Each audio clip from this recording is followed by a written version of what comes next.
Salut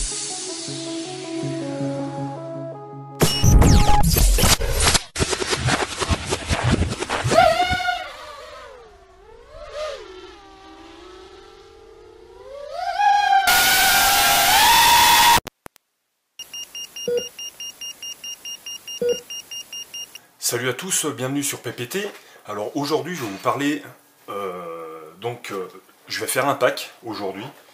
Je vais vous parler un petit peu globalement du Valkera Google 4 et de la Runcam 2. Alors bon, je fais ça, voilà, je fais ça parce que je suis allé voler hier et j'ai un petit peu les bouboules.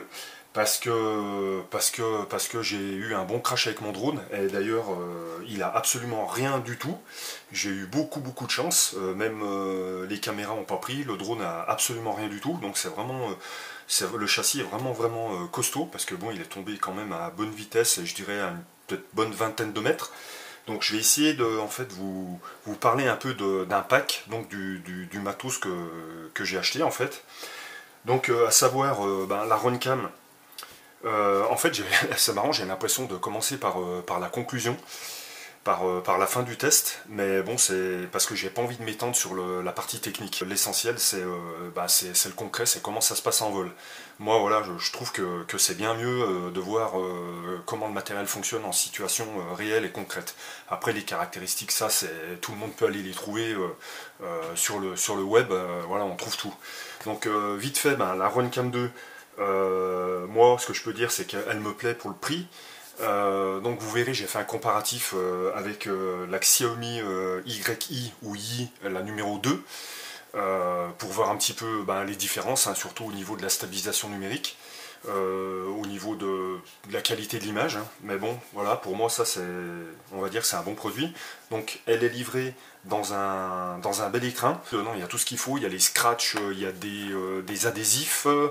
Je peux vous montrer vite fait, hein, il y a du câblage, parce qu'on peut s'en servir aussi comme caméra FPV. Il y a tout ça dedans, hein, voilà. Ça aussi vous pouvez le trouver sur le web. Alors vous allez dire que je fais un petit peu facile, mais bon, je préfère parler de concret. La cam, elle est là. Alors elle est très compacte, très légère. L'autonomie de la batterie, elle n'a pas l'air terrible, donc je pense qu'il faudra se munir d'une deuxième batterie. Vous voyez, il y a le support en fait pour pouvoir faire un montage sur votre drone, donc pas de souci, hein, vous n'êtes pas obligé d'utiliser uniquement les scratchs ou les adhésifs. Donc ça coulisse, hein, tac, vous tirez sur une languette. Moi je l'ai mise à l'envers sur mon drone, je vais vous expliquer pourquoi. Donc voilà, elle est là, le support est là, donc vous la glissez dans le support, voilà, vous la glissez dans le support et vous débrouillez. Après, moi j'ai fait une fixation comme ça en carbone, hein, avec le Dremel qui va bien. Et moi ce que j'ai fait, regardez, je vais vous faire voir comment je l'ai fixé sur le drone. Je pense qu'il y a beaucoup moins de risques en cas de crash de péter votre caméra. C'est que moi en fait je l'ai mise à l'envers, donc la caméra à l'envers, donc je dois faire un retournement d'image et je scratch ma plaque sur la batterie que je viens fermer avec les bandes velcro. La plaque est sur la batterie, puisque bon, évidemment la batterie est sur le dessus, vous pouvez avoir la batterie dessous. Voilà, donc comme ça la caméra est alignée avec la batterie. Donc en cas de crash, la plaque, c'est ce qui s'est produit en fait lors de mon crash. La caméra n'a absolument rien eu. Par contre, ma Xiaomi qui était dessus, elle, ça a arraché la vis de fixation en fait, mais heureusement j'ai pu tout retrouver, donc elle est utilisable. Et donc moi je pense que c'est pas bien de mettre la caméra sur le dessus, style GoPro. Donc celle-ci a une forme qui est faite vraiment pour, je pense, l'aéromodélisme. Donc voilà, moi comment je l'ai fixé. Donc à savoir que elle a toutes les fonctions d'une caméra d'aujourd'hui, hein, le timelapse, photo, voilà, toutes les fonctions actuelles. Vous pouvez choisir l'angle, vous pouvez choisir le son, pas le son. D'ailleurs le son n'est pas terrible, vous allez voir. Qu'est-ce que je peux dire d'autre? L'application fonctionne très bien, voilà, avec l'appli vous faites ce que vous voulez, hein, vous pouvez aller visionner vos vidéos, vos fichiers directement sur l'appli. Voilà, c'est une bonne caméra pour l'aéromodélisme qui coûte vraiment pas très cher. Voilà, donc ça c'est pour la Runcam 2. Alors le masque, j'ai voulu réitérer avec Valkera, alors je vais pas leur faire de cadeau. Pourquoi? Bon, je vais quand même rester objectif, c'est pas non plus complètement de la daube, un petit peu quand même. Mais voilà, voilà, j'ai voulu réitérer avec cette marque Valkera. J'avais déjà eu des soucis avec un hélico il y a 3 ans en arrière. J'ai voulu réitérer parce que bah, je le trouvais beau, je le trouvais petit par rapport à un autre masque. Alors il est beau. J'avais lu des critiques comme quoi il était super confortable parce que bon, vous voyez, il a des mousses qui sont pas comme les mousses qu'on voit habituellement sur d'autres masques. Voilà, là on voit bien. Mais le gros souci, alors oui, les mousses sont assez confortables, mais le problème c'est qu'ils nous ont foutu, je ne sais pas pourquoi, ils nous ont foutu du plastique dur en fait en guise, en fait ce qui vient épouser l'orbite des yeux. Et c'est en plastique très dur et les bords sont très saillants, donc très fins et limite, bah, c'est vraiment pas confortable quoi. Parce que c'est hyper ouvert, donc ce qui fait quand vous le mettez en fait sur les côtés, je sais pas, bon vous allez peut-être pas voir, c'est pas grave, l'explication suffira. En fait c'est tellement ouvert sur le côté que bah, en fait ça vient pas épouser le crâne comme il faut. Bon autrement une fois qu'il est positionné ça va, mais par contre quand vous voulez, par exemple vous voulez pas décoller en FPV, vous le mettez sur le front, et ben là c'est l'horreur, vous sentez les plastiques durs ici qui vous rentrent dans la peau. Donc là, les plastiques qui sont hyper durs, ils auraient quand même pu faire un truc souple. Franchement, là, c'est vraiment abusé. Après, c'est vrai qu'il est très compact. Il est très compact, il est très joli. Il y a une ouverture d'écran qui paraît très petite.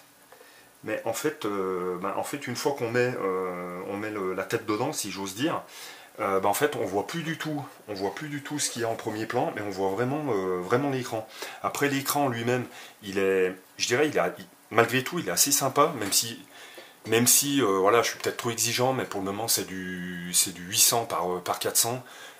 C'est la plupart des masques bon marché à l'heure actuelle. C'est pas terrible, franchement, c'est quand même assez pixelisé. Je trouve que pour le prix, ils ont vraiment pas fait fort. Les connectiques, c'est vraiment pas terrible. Ils nous ont foutu en entrée du VGA, de l'AV, pardon. Et en sortie, ils nous ont foutu un jack vidéo qui est vraiment, voilà, je trouve en plus il n'y a pas de DVR, c'est-à-dire qu'on ne peut pas enregistrer avec. On est obligé d'acheter un système d'enregistrement, un système enregistreur externe, donc il va encore vous coûter 15 ou 20 balles. La batterie, elle est intégrée dans le boîtier à l'arrière de la tête, bon, ce qui est assez confortable. Par contre, j'ai lu sur le net comme quoi il y en a qui se demandaient le jour où la batterie elle tombe en panne, comment on fait pour démonter. La mousse, en fait, il faut savoir, elle s'enlève. Il y a des vis à l'arrière qui permettent certainement d'accéder à la 2S. Donc c'est une lipo 2S qui est à l'intérieur. Après, bon, il y a un cordon USB pour alimenter le masque. Vous avez les boutons, là il y a un joystick sur le côté avec des touches pour changer de canaux. Vous avez le bouton ici pour passer si vous voulez regarder une vidéo. Donc moi j'y suis même pas arrivé, c'est pour basculer entre le mode FPV et le mode vidéo. Ici vous avez deux antennes, donc pour mettre deux antennes. Alors normalement moi j'ai pas trouvé du tout l'information, à part vraiment sur des sites qui testent, voilà, sur des sites un peu de test ou des blogs ou des forums. Normalement ça devrait être un récepteur Diversity. Alors un récepteur Diversity c'est quoi? Normalement un récepteur Diversity, donc vous avez deux antennes, en fait ça va choper le meilleur signal, c'est à dire que l'autre il sera inhibé tant que le premier signal est correct. Si le signal devient mauvais, pouf, il bascule automatiquement sur l'autre antenne. Ils nous ont foutu des antennes, alors je sais même pas trop, voilà, ils nous ont mis une antenne bâton, donc voilà, qui est omnidirectionnelle, c'est-à-dire qui chope le signal 5,8 vidéo dans toutes les directions. Mais bon, ça, à savoir que c'est vraiment très léger, c'est les plus merdiques.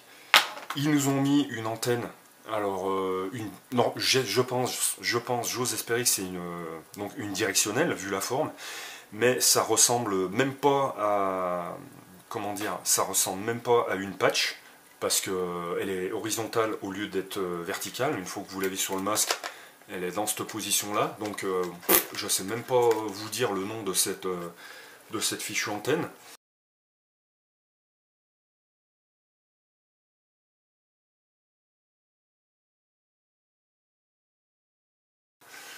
Et donc Je sais même pas si c'est du Diversity. Pour moi, j'ai plutôt l'impression que c'est deux antennes en parallèle. Voilà, parce que j'ai vraiment, même sur le site Valkera, on trouve absolument rien. On trouve pas le terme Diversity. Donc pour moi, je vais dire que c'est pas du Diversity. Après, qu'est-ce que je peux dire d'autre, vite fait bien fait? L'écran lui-même, il est pas mal. On dirait qu'il est même incurvé. On dirait pas que c'est un écran plat, comme si vous preniez votre téléphone puis vous regardiez. Ça fait pas un écran plat. On dirait que ça fait un peu comme un écran sur les nouveaux téléviseurs qui est légèrement un peu concave. Donc c'est pas mal. Mais moi, ce qui m'a vraiment déçu, c'est la portée, quoi. Ça, c'est un masque. Alors je sais pas si c'est fait pour voler avec les drones Valkera, mais bon, pour moi c'est un 40 canaux, hein, donc normalement c'est fait pour voler avec tous les drones. Je suis très très très déçu de la distance. Moi je m'attendais à aller à 300-400 mètres, 500 mètres, pas du tout. Donc déjà avec les antennes d'origine qui sont pour moi à remplacer, on vole, allez, je dirais à 50 mètres à peine. Et donc j'ai recommandé donc une antenne patch, donc c'est pas la croix de Savoie qui est dessus, hein, c'est bien, bien une antenne patch, donc une directionnelle, normalement pour aller loin. J'ai associé avec une Cloverleaf, et j'arrive pas franchement à dépasser péniblement les 100 mètres. Donc pour moi ce masque, voilà, ils se sont bien foutus de notre gueule. J'y vais fort, mais voilà, il est joli. Il est pas très encombrant, il est pas très confortable, pas confortable. Le chargeur, c'est un chargeur dédié, donc avec un jack. Donc c'est un chargeur dédié, vous pouvez donc que le charger avec ce chargeur-là. C'est dommage, pourquoi ils ne nous foutent pas une lipo? On a tous des lipos sur nos modèles. Moi j'arrive pas à comprendre pourquoi ils font des systèmes dédiés, quoi. Même Fat Shark, quoi, faut acheter leur batterie, mais c'est nul, ils peuvent pas nous foutre une lipo, mais normale, et puis on y branche la prise d'équilibrage ou la prise de charge, et puis terminé, quoi. Ouais, j'ai un peu les verres, quoi, j'ai un peu les verres parce que ouais, ça me gonfle un peu, quoi. Bah hier, je suis allé en montagne, je voulais me faire plaisir, je voulais vous faire voir de belles images, en plus il y avait des chamois, et je me suis planté le drone, quoi, et franchement, ça m'a mis les boules, mais bon, j'ai de la chance, il n'y a rien, mais j'ai un peu les boules. Donc, donc voilà pour le masque. Je vais même pas vous faire voir le screen parce que bon, de toute façon c'est du 800 par 400, voilà, et il n'y a rien de particulier. Savoir pour moi ça fait pour voler en zone, c'est-à-dire que ben, vous êtes assis tranquille, et vous faites votre train-train dans une zone de 30, 40, 50 mètres maximum. Voilà. Alors je reviens sur la Runcam. Il y a juste un petit truc à savoir, c'est que dedans il faut impérativement, je crois, mettre une carte micro SD de classe minimum 6. Alors pourquoi? Parce que sinon en fait il vous bloque le 1080 60 fps tout simplement. Si vous mettez une carte donc qui n'a pas un débit suffisant, il va vous bloquer en 30 fps 1080. Voilà, donc maintenant c'est parti pour eh ben, du réel, mais à savoir que, allez, pour la petite histoire, le masque, ce qui m'a fait hier, c'était horrible, c'était, vous voyez là, je suis là, regardez, je suis là, et ben je suis plus là, je suis revenu. Donc c'était, franchement, c'était l'horreur, c'était du stress, en plus la grosse connerie de vraiment, mais c'est pas possible, quoi. Pourtant bon, j'ai l'habitude de voler en héli, alors en héli, on le sait tous, il faut éviter de voler près du soleil, parce que sinon on voit un truc noir, on voit plus rien. Le ciel au-dessus n'était pas bleu, était blanc, donc une couverture nuageuse. En bas, j'étais au sol, j'étais dans la neige, donc ça faisait blanc, et en fait quand j'ai perdu le retour vidéo, ce qui s'est passé, j'étais en train d'amorcer un virage, donc j'étais en full, hein, voilà, donc le drone il s'est retourné, donc j'étais dans le noir, j'ai pas pensé, j'ai cru que l'image allait revenir en fait, donc je me suis dit bon allez, voilà, je vais le reprendre, l'image n'est pas revenue, et en fait j'ai vu par la suite qu'en fait mon drone était à l'envers, et quand l'image est revenue, j'étais déjà en train de descendre, j'étais à l'envers, et je ne savais plus où était le sol du ciel. Pourquoi? La grosse erreur, c'est éviter de voler quand il fait jour blanc et qu'on est sur un sol neigeux, parce que le ciel est blanc, le sol est blanc. Je vous laisse imaginer un petit peu le Binz dans une zone en fait où j'avais pas de point de repère, c'est-à-dire qu'il n'y avait pas beaucoup de végétation. Donc ça a été le gros frac, voilà. Et après je suis allé le chercher au bip, heureusement que j'avais le bip puis qu'il n'était pas à 500 mètres. Et voilà, donc ce que je peux dire, c'est qu'il est vraiment très costaud, ce X220 Harris. C'est vraiment voilà, un hélico, je l'aurais explosé, c'était même pas la peine d'aller le chercher, là je le prenais, je le mettais directement, je l'amenais à la déchetterie. Voilà, donc allez, c'est parti. C'est parti pour la Runcam 2. Alors vous voyez, j'ai fait un petit montage caméra embarquée véhicule. Pourquoi? En fait, pour bien faire la différence par rapport à la stabilisation numérique de la Runcam entre les basses fréquences et hautes fréquences. Donc là, dans le véhicule, ça bouge beaucoup, assez lentement, donc ça c'est de la basse fréquence. Et sur nos machines, c'est plutôt des hautes fréquences, des petites vibrations, mais très rapides. Donc aujourd'hui, je vais essayer de sortir un petit peu des nuages. Il y a un petit créneau aujourd'hui. Ils annoncent donc un week-end assez pourri, neigeux, pluvieux. Donc aujourd'hui, un petit créneau. Je vais essayer de monter à 1800, 2000 pour essayer de passer au-dessus de la couche de nuages. Pour vous parler un petit peu du Valkera Google 4, donc le masque FPV de chez Valkera. En même temps, j'en profite. Là, vous voyez, je suis sur la route mythique du col de la Madeleine, où quasiment tous les ans ou tous les 2 ans le Tour de France passe. Donc comme ça permet aussi de tester un petit peu dans un autre environnement que le FPV ou l'aéromodélisme, la qualité des deux caméras, donc entre la Runcam 2 et la Xiaomi I ou YI, donc la numéro 2. Alors là, à savoir que comme j'ai fixé la caméra avec une ventouse sur la vitre de mon véhicule, ça bouge énormément, ce qui est pas plus mal. Comme ça, vous verrez vraiment la différence entre les deux modes de stabilisation sur une route assez sinueuse. Donc j'espère que ce petit entracte en montagne pour vous expliquer tout ça va vous plaire, quoi. Ça changerait un petit peu de parler de ça derrière un bureau. Donc juste pour une petite info, avant que vraiment j'en parle plus précisément, le Google 4 en fait pour le moment il m'a déçu, parce que bon, déjà je vais pas me permettre de faire cadeau à Valkera, parce que je leur avais fait une demande entre guillemets un peu de partenariat. Ils m'ont même pas répondu, donc pour que je puisse vous parler de leurs produits sur ma chaîne. Bon, on va arrêter un petit peu au niveau des comparatifs. Si on parle purement et simplement du son et d'image, donc on voit que la Runcam 2, il y a quand même pas mal de vibrations, même si ça reste quand même assez léger. L'image est vraiment bonne, la netteté est très bonne. On voit que c'est légèrement plus sombre que la Xiaomi, mais bon, c'est vraiment acceptable.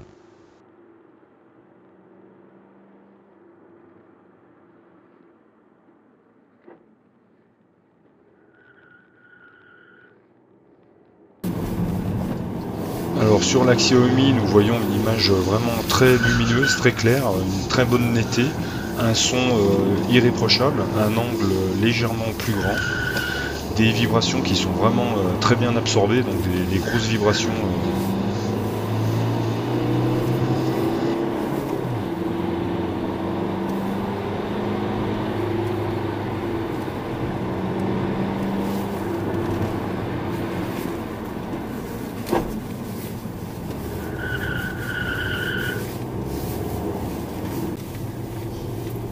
Alors là, je vous dis même pas où j'essaye de vous emmener pour passer au-dessus de la mer de nuages. Il y a un petit peu de neige, je suis pas équipé, mais voilà. Après, je vais devoir faire un petit peu de marche pour essayer de sortir de cette mouise de mer de nuages là. C'est pas beau ça, franchement, là où je vous emmène. Sérieusement, regardez-moi ça. Alors il faut que je fasse très très vite, parce que la nappe de brouillard est en train de remonter à vitesse grand V. Il y a toujours les chamois là-haut qui me regardent, tranquille. Je vais peut-être pouvoir vous les faire voir.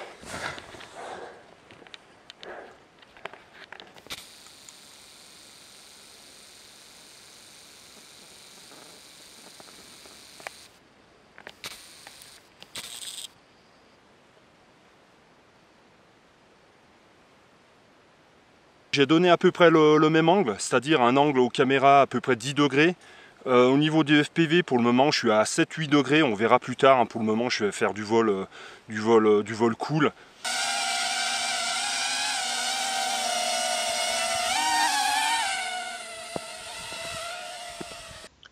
Alors comme quoi l'essai valait le coup d'être fait entre le véhicule et le drone, parce qu'on voit que sur la Xiaomi, en fait ce qui se passe, c'est qu'elle absorbe très très bien les basses fréquences, mais regardez les hautes fréquences, donc les vibrations très très rapides sur le drone, eh ben ça crée une espèce de vague d'ondulation là. Donc elle a du mal à gérer, on voit les hautes fréquences. Assez bizarrement, l'image est belle et nette, mais il y a cet effet d'ondulation légèrement pénible. Alors assez bizarrement aussi sur la Runcam 2, comme nous l'avons vu tout à l'heure quand nous étions dans le véhicule, l'image était beaucoup plus sombre. Maintenant qu'on est dans un milieu ouvert, on voit que l'image est bien plus lumineuse, même plus lumineuse que la Xiaomi. On voit aussi que la stabilisation vidéo fait son office, hein, c'est bien plus stable que sur la Xiaomi, elle absorbe beaucoup mieux les hautes fréquences donc de nos modèles. L'image est, je dirais, un petit peu moins nette. Quand même, on voit qu'il y a une différence de qualité, l'angle est aussi un petit peu plus fermé, mais franchement c'est vraiment bien. Sur une photo, nous voyons beaucoup plus la différence donc au niveau du champ et de la netteté.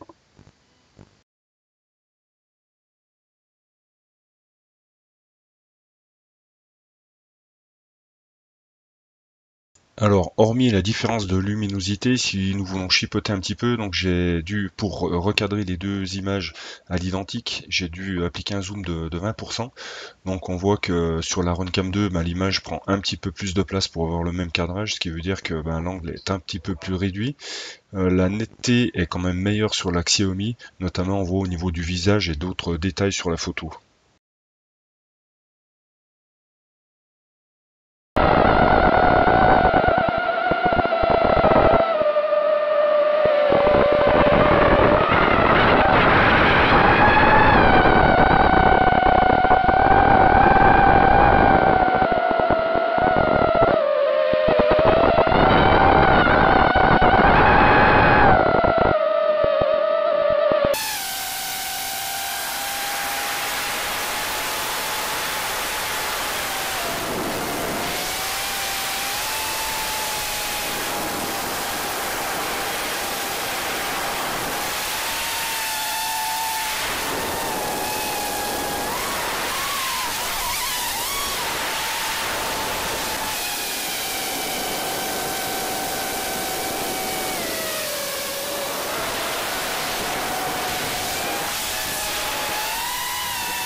Okay, Houston, we've had a problem here.